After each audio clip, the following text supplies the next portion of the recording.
I'm Fatheree. This is Dave. And this is Tex-Trek.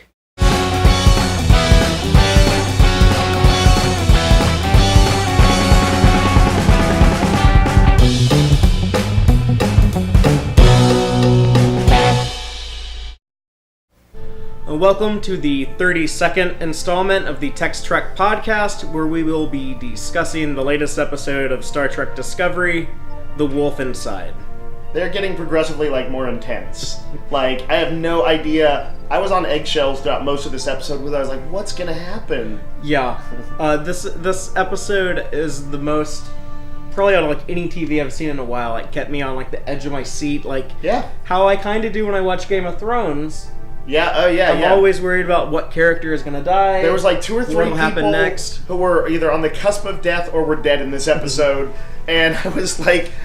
I don't know if any of these people are going to make it back.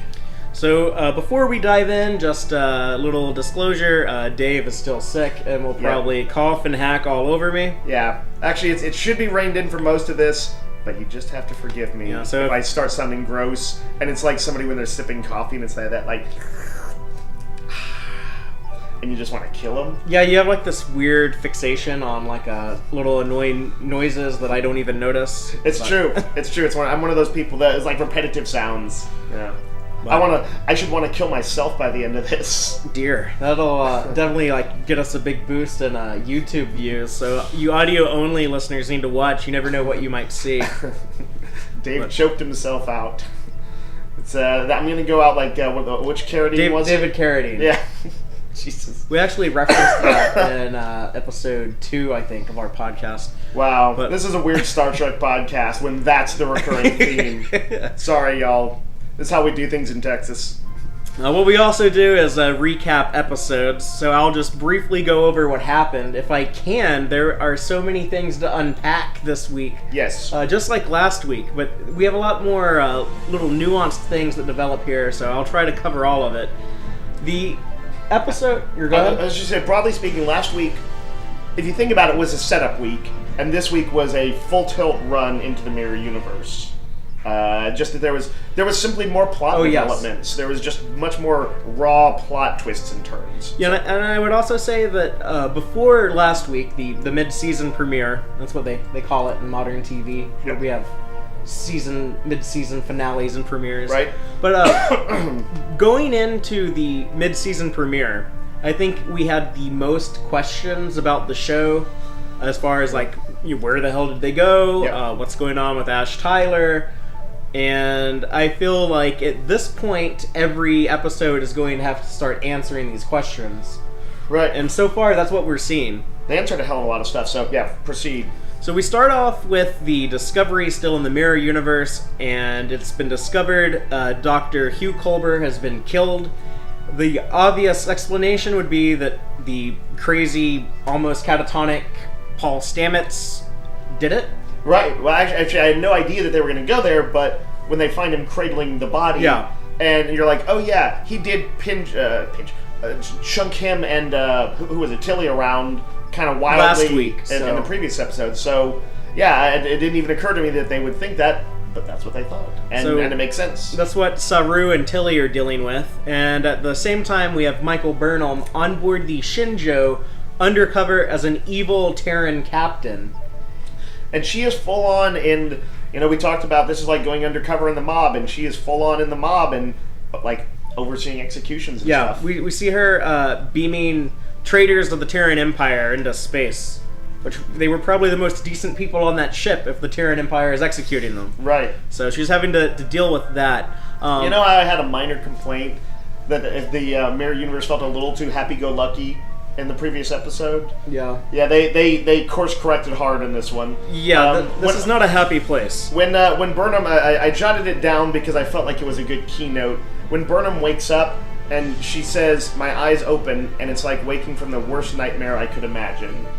That's telling you that you're getting into some heavy shit here. I was about to talk about that because I thought that the way that monologue was written, where she's like, even the light feels different, right? And it's a good callback to when we first saw her on the Shinjo, where she's seeing a young solar system and how beautiful everything looks, and how the planetoids are colliding to form new worlds that future generations will call home. I'm sure she had that sort of awe that she's capable of. Yeah, and this is like the total opposite, where like everything looks scary, everything feels dangerous. There's fear everywhere. Right.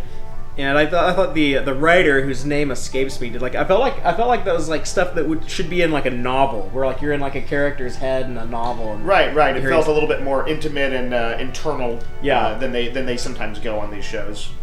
So that was impressive, and Saru is her slave in this universe. A nameless slave. Yeah. He doesn't even get a name.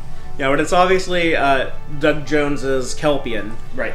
And so she names him Saru, and so that's a sort of risky thing to do in the Mirror Universe. She runs the risk of showing sympathy. I was worried the whole episode that he was going to rat her out, like, and just as like an abused slave looking for to curry any favor, he was going to rat her out. Yeah. So the only good thing in her life at this point is her intimate relationship with Ash Tyler. Right, keeping her sane. Yeah. We do finally see them definitively together in bed and stuff. I believe only as of this episode. No, it was pretty definitive in the last episode. Go back and watch it. I checked on that. Okay.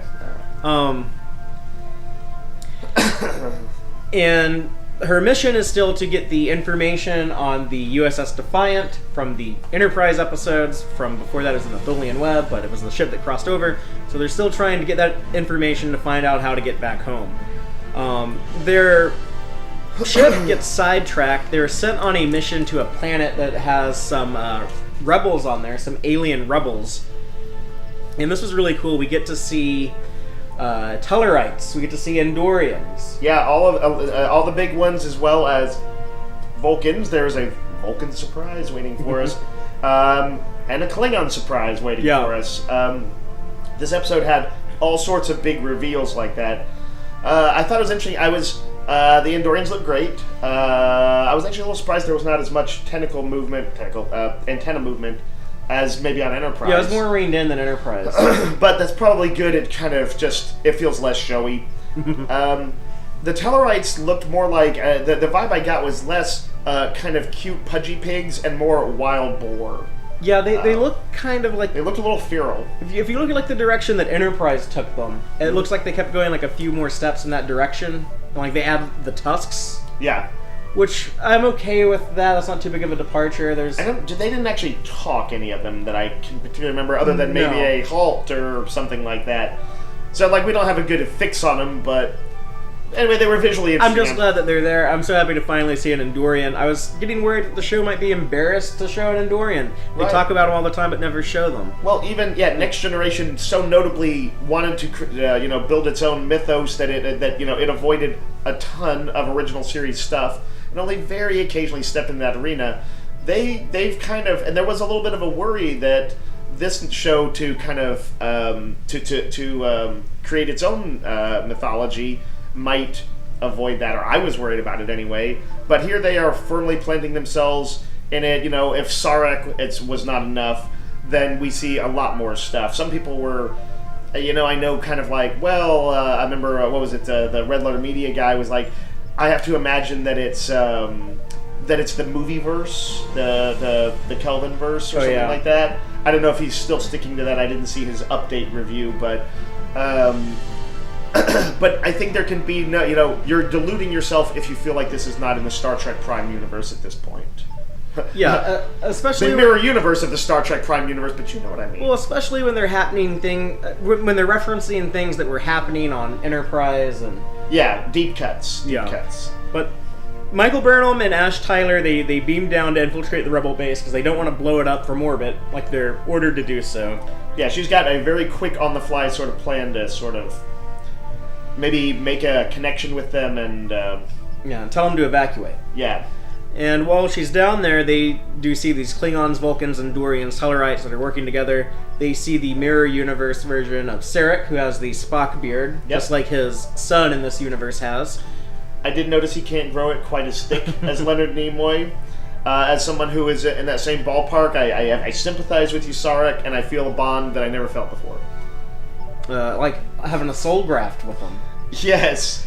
Yes, we've mind melded in a very odd way. And we also see the Firewolf, the leader of these rebels, right? Who turns out to be who gives the episode its title, presumably. Although there's always a double meaning. But what's the episode called? The Wolf Inside. Wolf Inside. Yeah. Actually, all sorts of double meanings. Obviously, with Ash in particular. But yeah, the Firewolf is Vok, the son of Nun. Yes, accelerating a plot point that I did not know was when it was going to hit its head, but the Ash Tyler plot point comes to a head there. Yeah, so when Ash sees this, it becomes clear to the audience, if it wasn't clear already, that Ash is Vok. He's seeing himself. He's seeing himself. He's seeing a reflection of himself. So they still Which is why, of course, in the recap, they made a point to show that scene where he's like, "Oh, we could theoretically meet ourselves in this universe." I had no idea they were going to really go through on that, but that's exactly where it went. It maintains like the whole mirror motif that they've been doing this entire season, and Sarek is able to mind meld with Michael Burnham. He sees that his other universe counterpart has mind melded with her. He sees himself there. He sees that's actually like a pretty good universe. It's like full of hope and possibilities. He immediately sees she is trustworthy. Yeah, so they... And what's his name almost completely blows it by attacking Vok. Yeah. In his moment of just freaking out. Well, he needs that. He's a Klingon who believes in all of their xenophobic pure blood stuff, and that's not what Mirror Universe Vok is about. Although in a way it is. He's trying to get to a point where they can go back to being xenophobic again, and they can all be awesome, which is hilarious in a messed up way.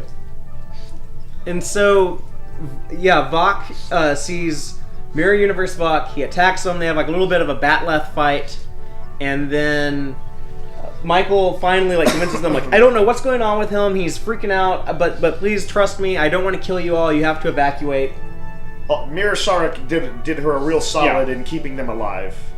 So they get back to the Shinju, and while all this is going on, meanwhile on the Discovery, they're really concerned about Paul Stamets. Not only did he apparently go crazy and kill his boyfriend, but he is about to just like lose all connection to reality. His brain is gone crazy with all like the spore drives, neuron pathway, technobabble stuff happening. Every time they showed those visuals of the brain, I couldn't help but think of the memes. You know the ones I'm talking about. The slow burn, the multi-tiered meme of a little bit of brain activity all the way up to fully reveal. Like your Dr. Manhattan. Yeah, transcendent, brain glowing. Dr. Manhattan. It looked like that every time they showed his brain. And so they're trying to figure out how to revive that. Tilly actually takes over because she says, this seems to be spore related. I've been working on the spore drive this whole time that I've been on the ship. And so they put him into that reaction cube chamber.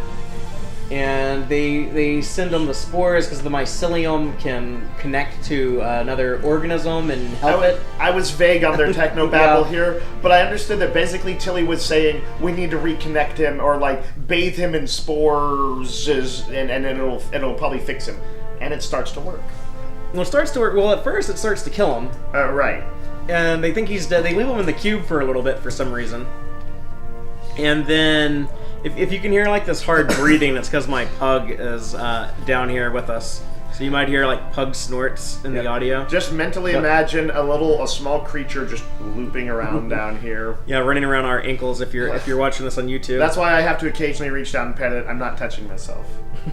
Where is he? But yeah, so Paul Stamets appears to be dead, but then all of a sudden he gets some heart activity and is revived. He's still talking about like this weird palace stuff, but he's talking about the forest. He said previously when he was doing the spore jumps in an earlier episode, he said he can see a path through the forest and right. So that eventually goes to a point where we see like in some medieval metaphor shit.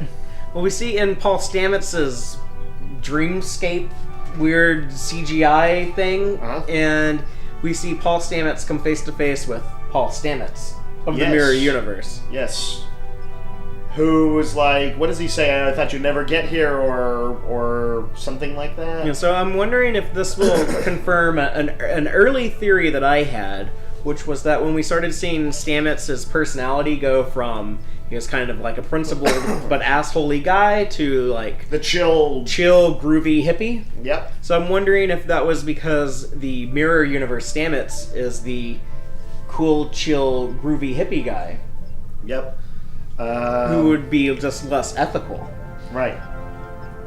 And you counterbalance that with the Stamets we know from the early episodes, who was kind of a prick, but also very morally principled. Right. It seems like their variations may, if that's the case, be more subtle and less of a he's evil in one, he's good in the other. But then, back on the ISS Shinjo, Michael Burnham is talking to Ash Tyler. She's talking to Ash Tyler. You want to stop coughing? Yeah, I'm sorry. And she's like, what the hell are you doing? You almost blew everything down on the planet. We were trying to help the rebels.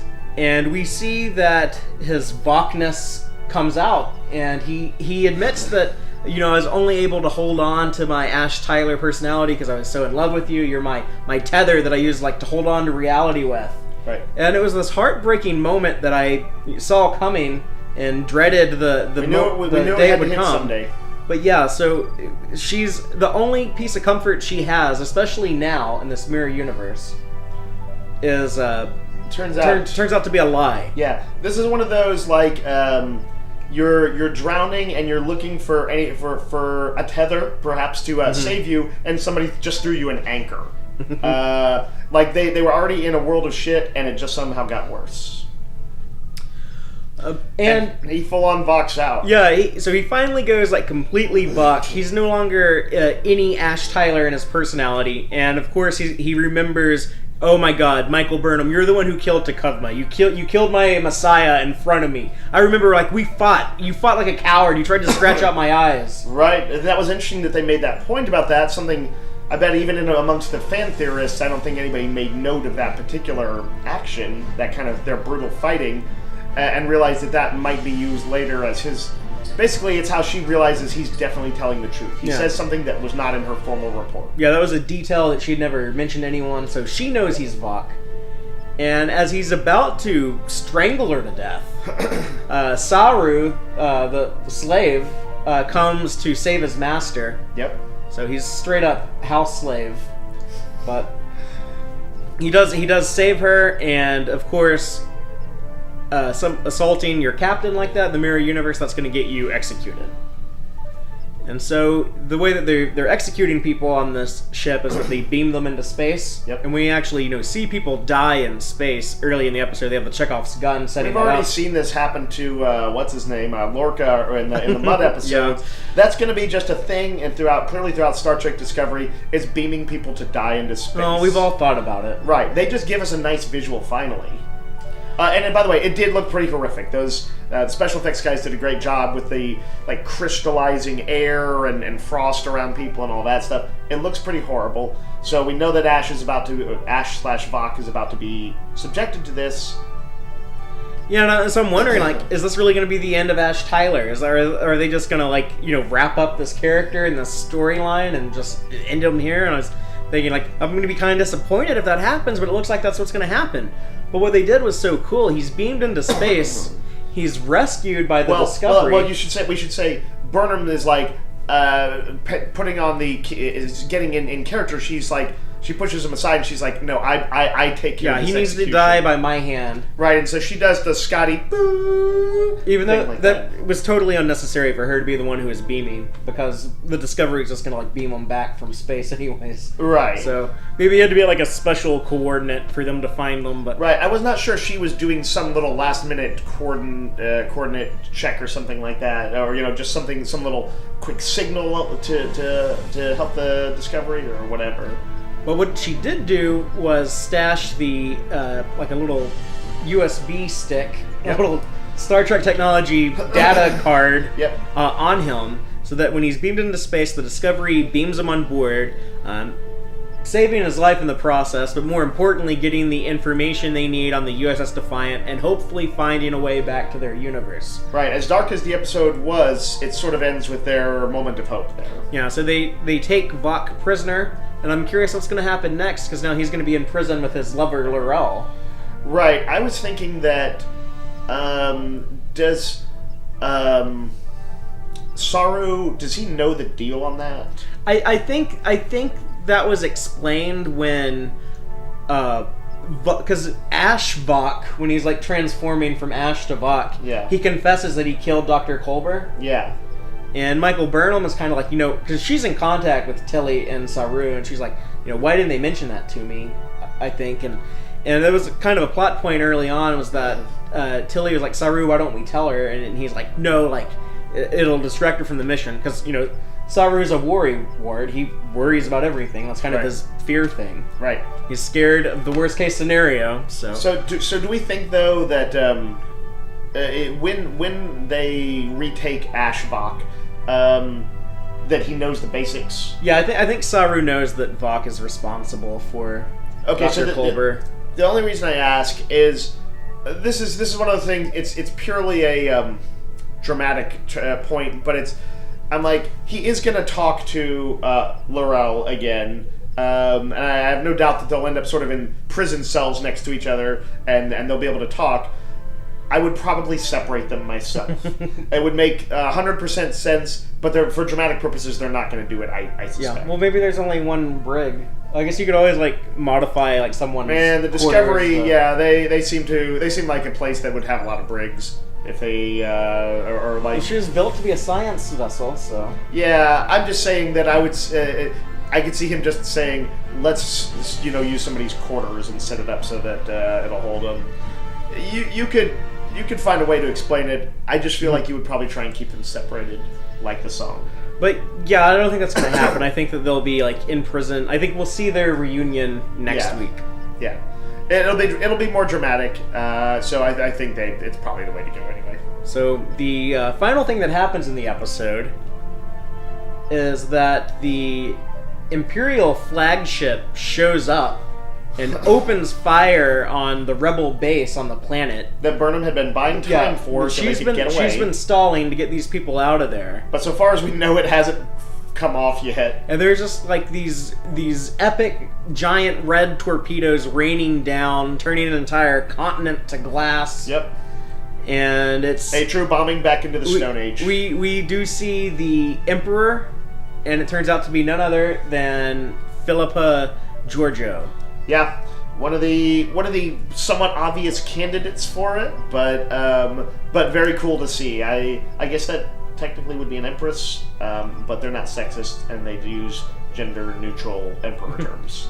Yeah, and I thought that was an interesting choice to call her emperor, but I think that was just because they wanted to have some mystery as to who was actually running the Empire. Yeah, absolutely. They wanted to have some reveals. I mean, all of Star Trek Discovery has been more predicated than any previous Trek ever, really, on plot turns. Usually... they have very often, I guess maybe accepting Deep Space Nine, but yeah. No, I would say more so than Deep Space Nine. Yeah, they when they talked about the influence of Game of Thrones, people were, I think, looking at sort of more obvious things like the violence of it and all that. But it was also that kind of that very tight plotting, the what's going to happen next, and the twists and turns that Game of Thrones became known for among fandom. Yeah, and watching this episode, that was front and center, and I thought about that several times. I've never felt this way watching a Star Trek show. Sure, but almost by definition, with most Trek shows of the past, they were kind of safe. They used the familiar territory of the serial format. So that, you had the comforting crew that you knew and loved, and they were all good at what they did, and you would see how they would handle a problem each week. So, we've never had to wonder, oh man, is Chekhov really just going to die here? And it seems like he could die. But well, it did happen one time with Tasha Yar. Well, that was an anomaly. That was a different, definite break in format for the show. So I think that about covers the story. I hope I didn't skip anything, because like I said, there's just so much to unpack in this episode. But Dave, overall thoughts, how did you feel about this? I was pretty damn happy with the episode. It felt like so much happened that I was, like I said, on the edge of my seat the whole time. I liked most of the twists and turns. We were talking off mic earlier. You had mentioned Vok of Mirror Universe Vok. Mm-hmm. I have to say, seeing that actor speak in English and be able to do the more nuanced structure of a traditional speaking in English rather than the cadence of the Klingon, untranslated Klingon, I felt like I got a lot more out of the character. It made me regret that they spent so much time having him speak in Klingon, to be honest. Yeah, and I think we both kind of felt that what's called Chapter 1 of Star Trek Discovery with the Klingon War, we both kind of felt like the direction they took the Klingons was well intended, but a little bit of a misstep. Right, it did not have the depth I had hoped for. I didn't feel that it achieved the depth of, say, Next Generation DS9 Voyager as far as portrayal of Klingons. And so that it was just sort of a little bit of wasted time sometimes with them. I did like hearing the Klingon language a lot, but when I'm rewatching those episodes, my favorite moment with T'Kuvma is when he speaks to the Starfleet people in English. Right. He says, what you call your most distant border, we call too close, and we don't care to know you. We're gonna kill you all, make you go away. Yeah. That was my favorite T'Kuvma moment. And then, my favorite stuff with Cole was when he's confronting Michael Burnham in episode 9, and he's speaking English to her. I have a weird comparison to make. It's a nerdy reference to role-playing games. I was reading a role-playing game that's kind of an indie D&D called 13th Age, and they have a section on languages, and traditionally there's lots of different languages in role-playing games, and sometimes Goblin, and sometimes Dwarven, and all that stuff. They were basically saying that because they're kind of a little more indie-minded, when it's dramatic, it's best that people will basically speak English, or Common as they usually call it in those games. Like, if it's coolest for the orc attacking the party to yell out, by my father's beard, I will wrench your head from its, shoulders and leave, it pouring blood, that is a cooler thing to actually have the players hear than just an orc grunting in orc language. That'd be fair. We did get, we got translations. We were getting that. But there is, English is the common boundary of most of the viewing audience for this. And so I feel like more drama can be sort of eked out of that. I feel like I like seeing him speak Klingonese sometimes, but I just guess I liked it a little bit less often. But it didn't really bother me because I grew up watching a lot of foreign movies, and I'm used to reading subtitles. And even now, I watch everything with captions on. Well, here's the thing, though. Even there, I love watching foreign movies and hearing a language, which I'm gonna be mean here and say a real foreign language, as opposed to Klingon, which was all languages are fabricated though. No, they evolve organically though. Klingon, was like Tolkien's Elvish was something that was created, in a heightened span of time. It didn't evolve like a real language. Now, they used principles from linguistics and stuff to make it work. So I'm not dissing on the Klingon language, y'all. I'm just saying that when I hear somebody speaking French, or I hear somebody speaking Japanese or Italian or whatever in a subtitled movie, I can hear the actor, they come through so amazingly, usually, that almost even if I didn't have a translation, I would be able to get a strong portion of what they're saying. And I don't think I would get that with the Klingons. See, I blame that more on, I think the prosthetics are, I think when Michael Westmore was doing all the Star Trek alien makeup, he had a very good idea of how to allow actors to still emote with their faces. Mm-hmm. And I think a lot of the more modern thinking with makeup is you got to make everything look as alien as possible. It has to be as least recognizably human as possible. Right, they want to break from the old special effect trope of a human with a few things stuck on them. But with that design mentality. You're getting to this over design where I think it's limiting for a lot of the actors to. I think Doug Jones does such an amazing job because of his body language, because he's a professionally trained mime. Right. And if you go back and you watch episodes, whenever you see Saru, if you look at his face, there's no emotion coming out of his face. There's a little bit, from his eyes. Right. But generally, it's vocal inflection. Yeah. Like and, he doesn't body like language. he can't like grimace or smile or anything, and his body language sells everything. Doug Jones is incredible at that. Right. But that's one of my problems with the makeup on Discovery. There were times actually, because I don't know the process for the Klingons, and it's clearly more involved than it would have been in previous decades of Klingons. But I actually thought that they had less prostheses in like the mouth area than in the old shows, where they always sounded like they were talking a little bit around dentures. Because they had fake teeth in, but Right. I mean these guys have fake teeth in too. But like these prosthetics, they like cover your lips even. Yeah, like they can't even eat because you can't like get like a fork in your mouth without like poking the stuff and tearing it up. So like you have to like drink like shakes through straw. All the Klingon actors on Discovery, they're drinking shakes. Oh man, on their working days. Hats off to those poor bastards for their dedication. So. Do we have a resolution on that? I think the short version is we did like hearing him speak. Yeah. And I would be very curious to hear what people's general thoughts are on Klingons speaking English versus Klingonese and what we saw of them in this episode. Beyond that, I felt like this. If there was an Empire Strikes Back of Discovery episodes so far, this was it. Like. I was not sure, or Game of Thrones, which we brought up a few times. I was not sure who was going to make it out. There were these little bursts of hope, but man, they were hard to find. When what's her name? When Burnham is talking to Lorca, who's been like clearly tortured and is close to breaking, and she wants to try to cut a deal with the rebels. And he's like, I think you might just have to kill him. Yeah. And she's like, I hate to say it, but I think you're impaired by, your what did she actually say, by the torture or your experiences? I'm like, man, it's these are grim choices these people are making. When the deal came off with the rebels, I felt like I could breathe for a second, just because nope. And then Ash almost ruined that, but the deal did come off, and then of course it goes to hell. I wonder if it's as it looks. Do you think that they really all got killed? I think that anytime you don't see a body, and even half the time you do see a body... We didn't see, like, Mirror Sarek and Mirror Vok and stuff looking up and seeing, oh my god, photons. I think you could have, some of them get out. I think it'd be... Like, the command structure got out, but, we lost all the rebels. Yeah, something that burn like that. Set us up. So, yeah, it's...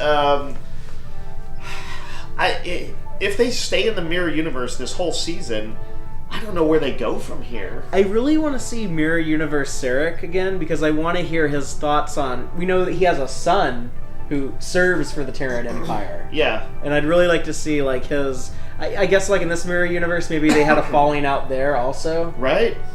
Yeah, that's true. And I would actually... It would be interesting to see...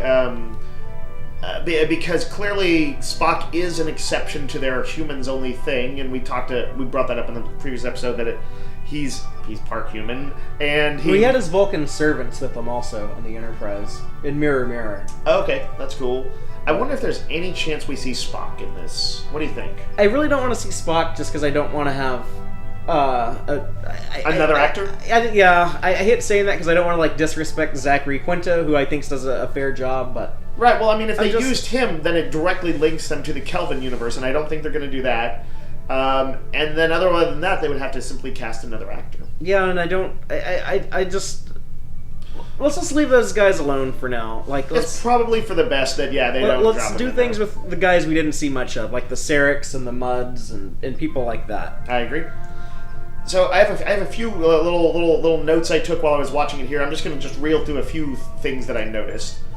One is just purely on a visual level. There's some, you were. This is another off mic thing. He was mentioning that this needs CBS All Access was required for the kind of budgetary stuff we saw in this episode. Yeah. And beyond just the normal, all their really beautiful special effects, I noticed in this episode they did several. I don't know if it was for the first time, but they did it several times. really gorgeous tracking shots where the camera would do an exterior flyby of the ship and essentially go in through one of the portholes, the windows. And it's a technique that I associate with David Fincher. I know it's been around since before him, but I think he kind of is perfected the seamless shot where it would pass through a window or something like that, and there would be just this momentary slight warping of as if the camera was somehow just gliding through there. It's seamless. You don't ever see a cut. They just film it so that it works. But it gives a great sense of these ship scales. Yes. Where you'll see the exterior of the Shenzhou and slowly kind of come in, and then you see, oh, that's Burnham's room right there, and it just feels so real.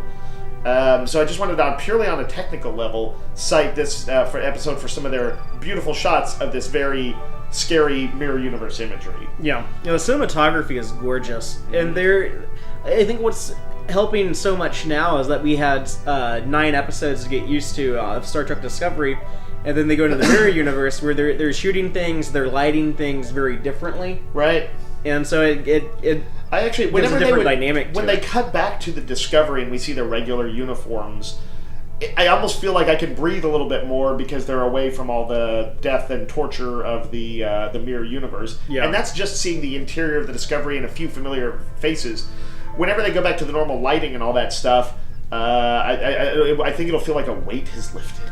And I also want to talk about the music too, because I love the music whenever they're on like a Imperial ship. Yeah. And it has convinced me that I need to check out the soundtrack that's coming out. We haven't talked a lot about the soundtrack, and I don't notice it that much. But they do have strong musical cues in general on the show. I don't know if I would agree with that, because I don't remember hearing much memorable music. Well, I say until recently. I say cue to distinguish it from. There's not strong. I haven't yet noticed particular melodies. By all means, the original Star Trek was the king of that. With any number, there's probably like a half dozen decidedly hummable themes and dramatic moments, and varying degrees of success, I would say, on the subsequent shows. But so yes, they're not in that ballpark yet.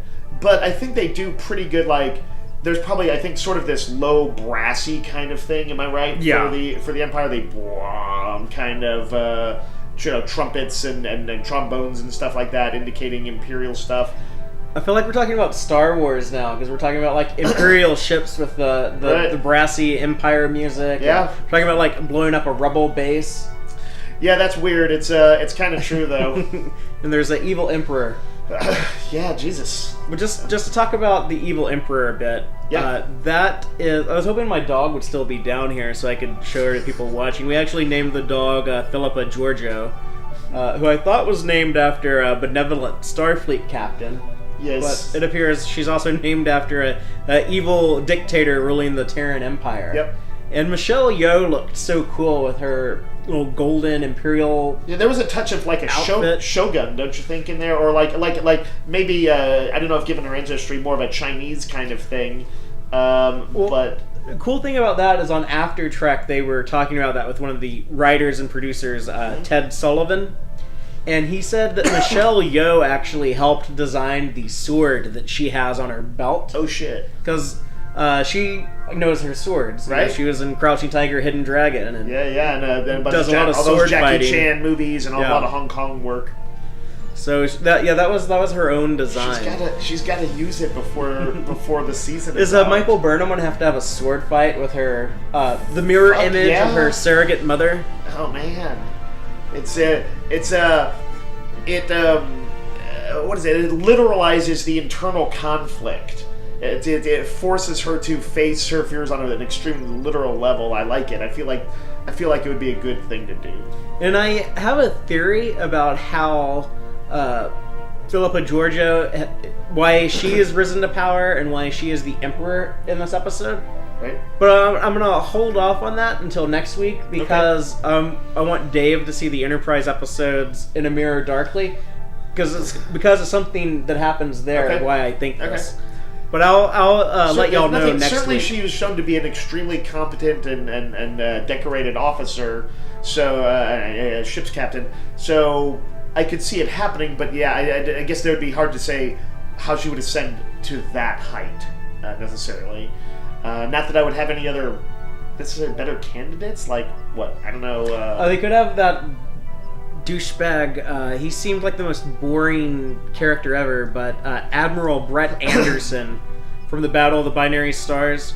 Yeah. Admiral Anderson, the blonde white guy who he just like showed up to like have like some authority and try to take over the situation and then get killed by Takuvma. Speaking of white people, in the previous episode I meant to mention this. This is a minor thing, but it did pop out in a very good way. That at one point they were painting around the bridge, and it struck. I think it was when they first got to the mirror universe, maybe. And I noticed that there were like no less than 3 people on the bridge who were black, and so there was Burnham and 2 other characters that they bounced around between doing assessments and stuff. And that is the sort of casual racial mix that they could do that casually, and it's just the norm now. That I really appreciate that they're doing. That is just simply that's just how it is. The comic writer, I think Dwayne McDuffie, who was passed away several years ago, but was well known for the Justice League Unlimited cartoon and being one of the lost well before their time greats. Yeah, invented Static Shock. He was, I think, the one who said, although it could have been Christopher Priest, that if you have more than that, the unfortunate truth when he was working on comics in the 90s and working in animation was that if there was ever more than 2 black characters in like a comic or a show that he was working on, it was then considered a black show, and that was, then there was the weight of like of it being that and the potential loss of audience. So for them to just casually have 3 people on the bridge who might be black in a given scene. And this is not specifically to cite them, but to cite any given sort of minority character or minority gender, because they're also very gender friendly on the show. Just speaks to, I think, to the show doing one of those things that very early on I was hoping it would do, which was casually progressive. So hats off to you, Discovery, on that one. Yeah, which Star Trek does have a history of doing that, but it is inconsistent. Where there are times where it did it very well, and other times where it did it less well. Right, like it would be good on some fronts, but like a lot of next generation eras of Trek were very white. I mean, they just were. Well, as far as like people like in the background, like extras and stuff, it generally always looks like people who were. Trying to get jobs as actors and extras in Los Angeles at the time. Like, you'd see, like, a whole lot of white people, and then some black people, and then not nearly enough Hispanic people, but a few, just because there probably weren't that many in Southern California trying to get those acting jobs. And every now and then you would see, like, a Middle Eastern person or an Indian person. Right. So they weren't trying to... they weren't trying hard enough to go and like build like an actual depiction of the human race. Right. They were just saying like, okay, like casting call, who wants to be an extra? Right. And they were just like hiring the people as they came in instead of like trying to put any effort into having like an accurate mixed bag of what the future. And I do think that was an era when it was a little like Dwayne McDuffie said, where had they happened to have that mix I just mentioned, that some people might have been like, Whoa, easy there. Slow down, progressive Star Trek. We'll get there eventually. And they did eventually. It took till 2017. By the way, we talked in the what would have been our first podcast about Discovery, about the imagery, the iconography of the opening credit sequence, and those tethers. And what does the tether mean? What's the tether mean? We know what that means now. Well, maybe or maybe not, but this was the first time that they ever... I've always been watching for it, and they used the metaphor very explicitly. Ash referred to Burnham as his tether, and she said the same thing. So, when I watch that opening now, that is what I'm going to be thinking of. So, the last time we had the word tether said in Discovery, I believe, was way back in episode 3, when we see the shuttle pilot's tether break, and she's, lost in the swarm of the little space bugs that are trying to eat the shuttle. Right. So was that foreshadowing to Burnham losing her tether and being lost in a swarm of the mirror universe and fascism and fear? I'm gonna say no, but let's revisit that episode and overanalyze that just in case. Yeah, why not?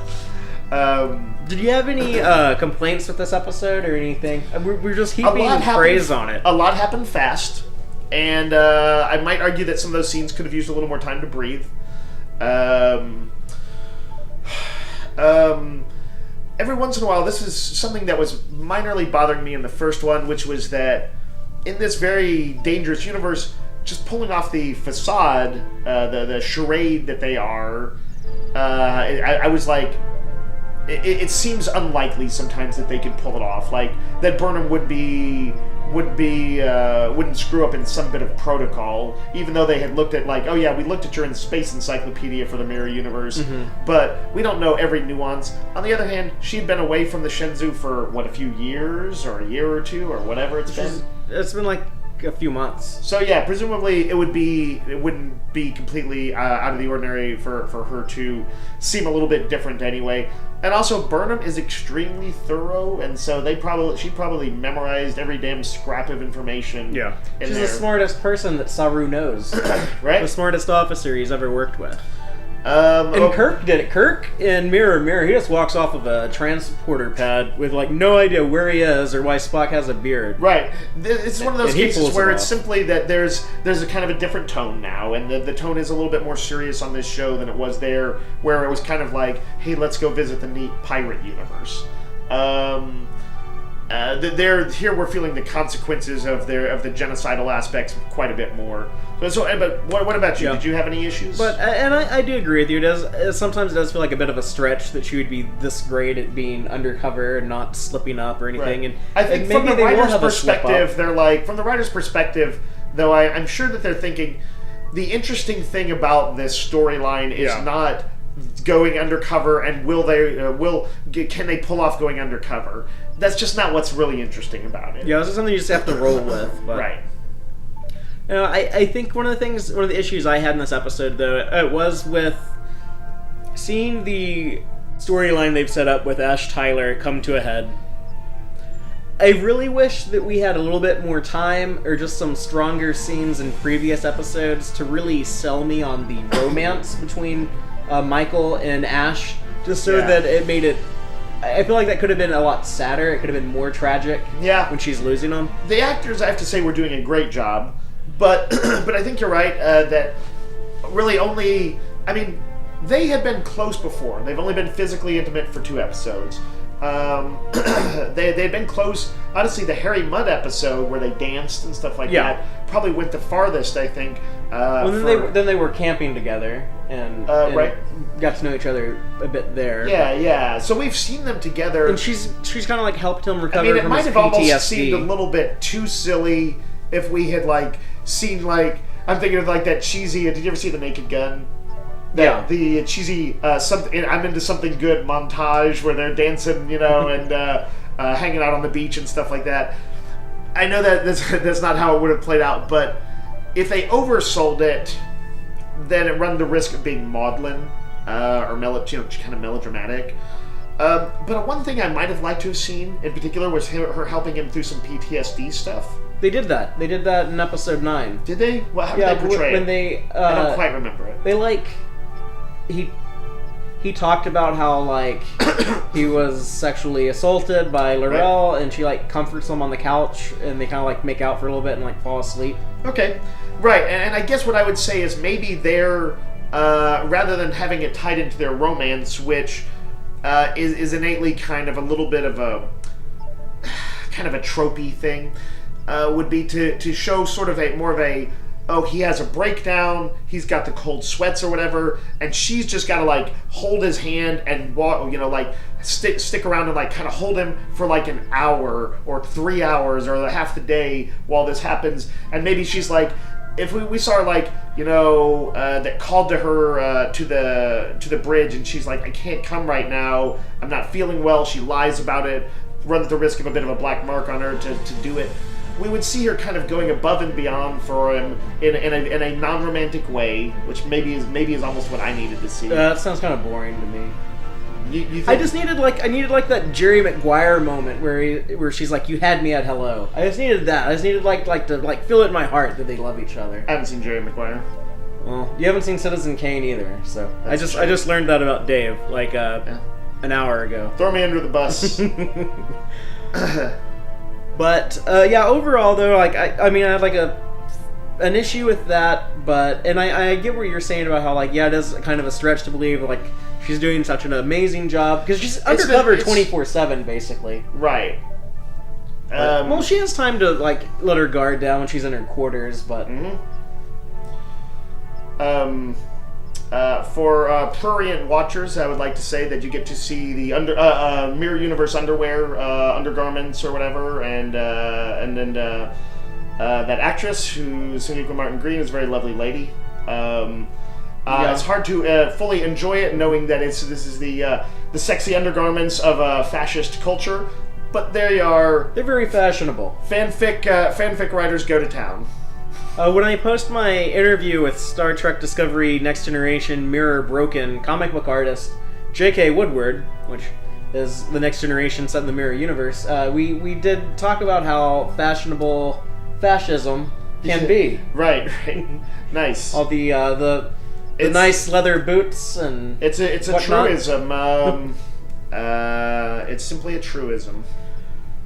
But I kind of am mad I don't have something better to say every time we talk about Discovery.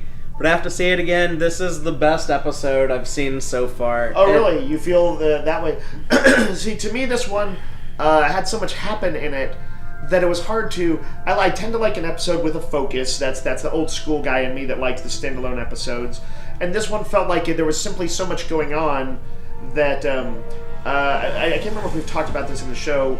Listening to the other podcast, the Women at Warp, which was a podcast we both like and that you put me on to, they mentioned at some point that sometimes because of the sort of non-episodic format that they do in Discovery, that the episodes blur a little bit more than traditional Trek episodes where you can be like, oh, it's the Harry Mudd episode, oh, it's the Doomsday Machine episode. There's a bit more blurring. And so they were saying that they had favorite moments, but not necessarily that many. It was harder to find favorite episodes. And this would be kind of to me, that's what I felt like a little bit in this. A lot of stuff happened. I was very interested in all of it, but there were definitely other episodes I would say I liked better, usually because they just had a bit more focus. I would say this was the Rebel Base episode. The Rebel Base episode. Yeah. That was the focus of this episode. This is where we meet a rebel base that gets blown up. Sure, but it was also the episode where, Stamets is infused with mycelium and dies or doesn't die. And Ash turns back into Vok. And I mean this was the Game of Thronesiest episode of them all. I think that's why you liked it the best. Well, it's funny you say that, because I mentioned to a friend earlier that I think Game of Thrones is no longer my favorite show on the air. After this, which I did like the most recent season of Game of Thrones. I did like it. Some of my favorite moments of the show was in that season. There were some things that I thought, well, the show is not doing this as well as it used to, or this as well as it used to. And so right now I would say that, Star Trek Discovery is my favorite show on the air right now. It has usurped it, it has dethroned it, it has stabbed it in the back. Dethroned Game of Thrones. And now we have the imperial throne of the Terran Empire reigning supreme. When we get to the next episode, what all do we think is going to go down? Do we have any notions? We're going to get to know the Emperor. Yeah, and the Emperor the Emperor was very pissed that her orders were not immediately followed through, and the planet was not bombarded. Yeah, so in the short term, you're able to see how Burnham was kind of told the crew like, well, yes, of course, we're going to follow through on this, but I'm going to do it my way, and we've got this cool plan to get even more information. And it's a good bullshit. You know, she bullshits pretty well for an undercover person. And then it's like you just found out that the boss, the Tony Soprano just walked in the room or whatever and is pissed that you screwed up his op. Okay, I don't watch The Sopranos. I don't either. I don't either. I'm gonna say I could talk about Goodfellas and say Fat Pauly, or we could talk about The Godfather. But my point being that it just went way beyond her pay grade, and she just stepped on the foot of the most dangerous person in the universe. Yeah. So Michael Burnham, you got some splaining to do. Do you want to talk about the? Well, go ahead. Do we want to talk about the episode title? Yeah, the episode is going to be some weird Shakespeare shit that I didn't think sounded cool, but Dave liked it because it's from Macbeth. Yep. Is the episode called Vaulting Ambition? Yes. And it's from the speech that the soliloquy that Macbeth gives. I didn't look up all the details on this, but I think I've got the full quote. It's from when he's contemplating killing King Duncan, and he's lamenting that he doesn't have any good reason to kill him other than his own ambition. And he says, "I have no spur to prick the sides of my intent, but only vaulting ambition, which o'erleaps itself and falls on that." So he's, there's always double meanings in these, but who are ambitious? It's Succession of it's Game of Thrones type of stuff. So obviously it could refer to anything relating to how Burnham might interact with Michelle Yeoh. But I don't know who else it could be. It could be Sylvia Tilly having to be in the guise of Captain Killy. Right. I think it could be. There was, by the way, a big plot point in that when she specifically asked Saru if she would recommend her for the command track if they made it back to the regular space. So she is her little brief taste of command seems to have confirmed that she wants to. And she said that the first episode we meet her, she says she's going to be a captain. It's just that, they are clearly running with that, which makes me a little bit nervous, because, I don't want her to leave the show. This is the classic Star Trek dilemma. You don't want Riker to go, and as a result, the guy stays first officer. Well, she's just forever. A cadet. She's got a while to go. Unless they do Star Trek 09. Yeah, that's true. Make her go from cadet to captain. She's got to go do some push-ups. But, no, the meaning could also refer to Lorca if he's revealed to be the Mirror Universe Lorca, and he has some ambition to dethrone the Emperor. Right. This could all have been he's here's a quick question: the thing that put her on the Emperor's map was disobeying the orders. Yes. Lorca said obey the orders. Right.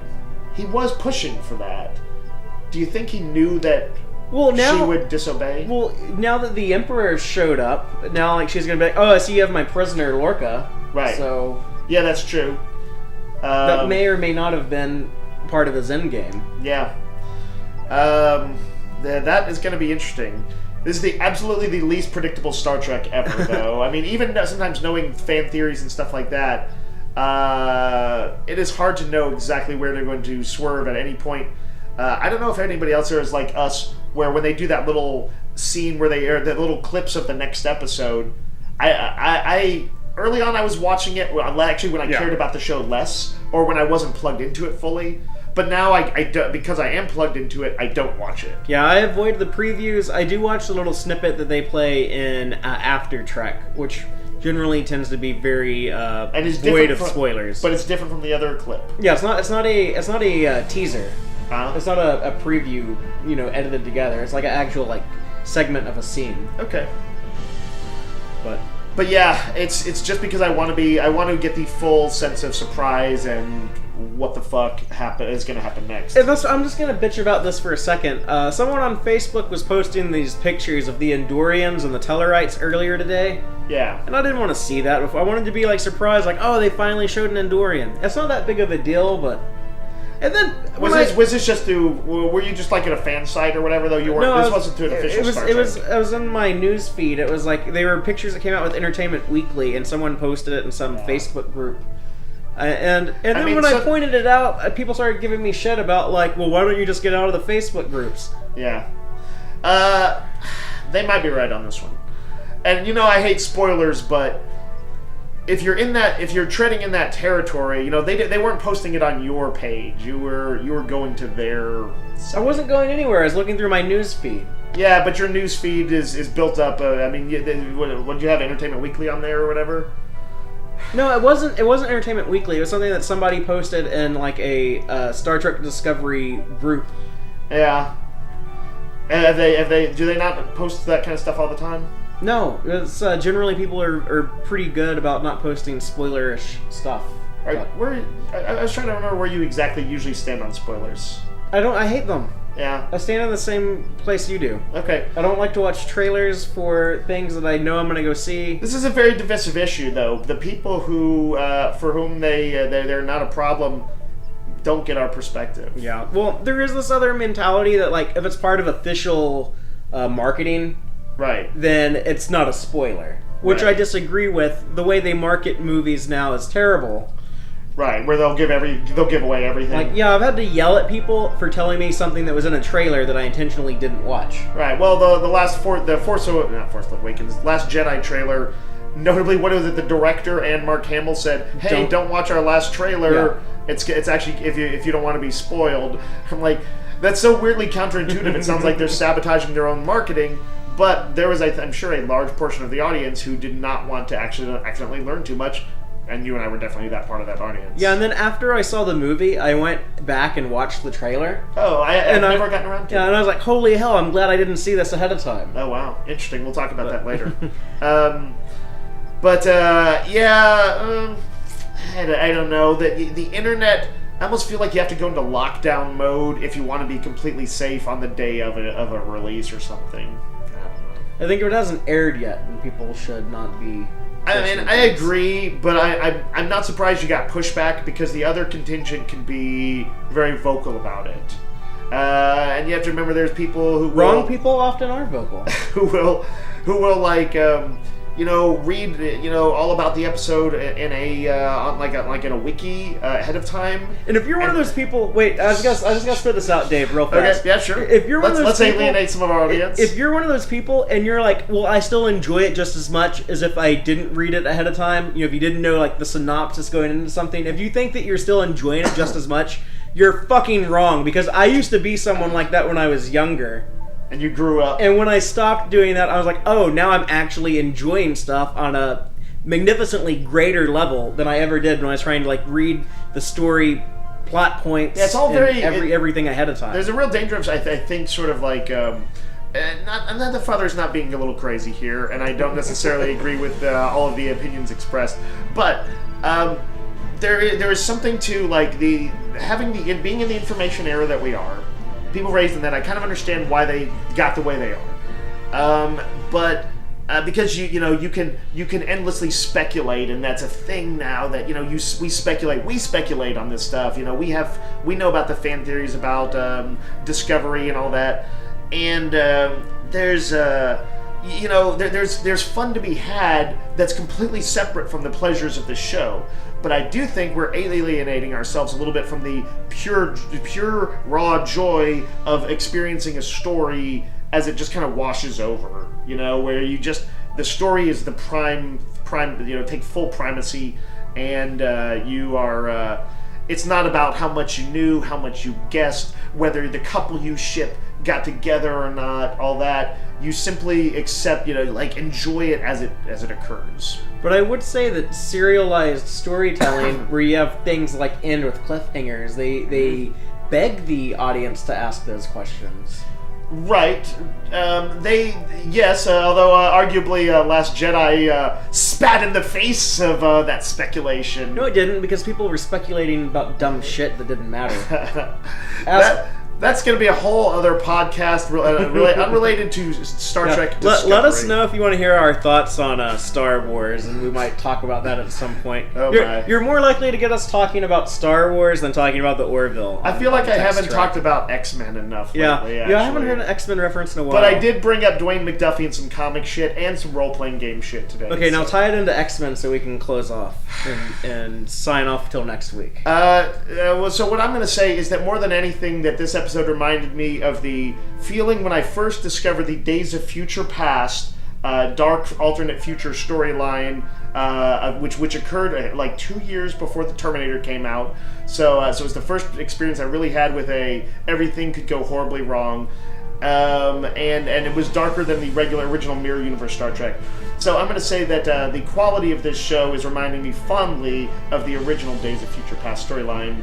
X-Men at its best. What about like a time when like the X-Men went undercover, like when I can't think of any. When the original X-Men, when they infiltrated the Hellfire Club to try and get Jean out. Yeah. It felt the Hellfire Club felt like a threat level on par with this, because they were like mutants who knew what they were doing, who were like the wealthy old men of the mutant universe, and clearly had gotten to be wealthy old men not by being stupid.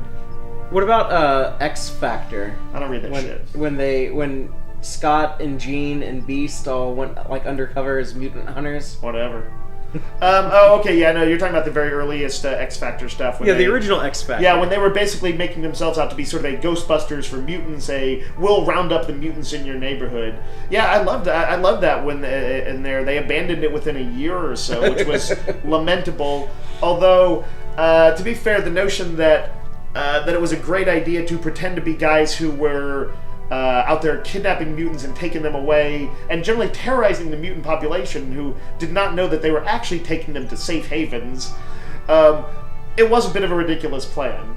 Dramatically speaking, it was good. I feel like we stopped talking about Discovery like 10 minutes ago. Yeah, just edit all this. We'll just edit all this out. I might just leave it in there, but that's I guess all for this episode. Yeah. Comment and let us know what X-Men story you think this episode reminds you of. Yeah. And what your speculation is for next week. And how you feel about spoilers. Yeah, and let us know how you feel about spoilers. Let us know how you feel about the Last Jedi. Just tell us whatever. Yep. So until next time, live long and prosper, y'all. Thank all of you so much for checking out this installment of Tex-Trek. I hope you enjoyed it. Please be sure to like our YouTube videos and subscribe to our channel. Audio-only version of episodes are available at our website, www.tex-trek.com. Please check out our site, especially if you just want an audio-only podcast. We have that available for you. Y'all can also keep up with us online. You can follow us on Twitter at TXTrek. Or you can check us out on Facebook at www.facebook.com/tex-trek. Please, by all means, let us know what you think by dropping a comment anywhere you see fit. We definitely want to hear your feedback. Let us know what you liked and what you would like to see more of, what you would like to see differently going forward. If you want to email me directly, go ahead. I can be reached at fathereeactual@tex-trek.com. Thank all y'all again. Take care.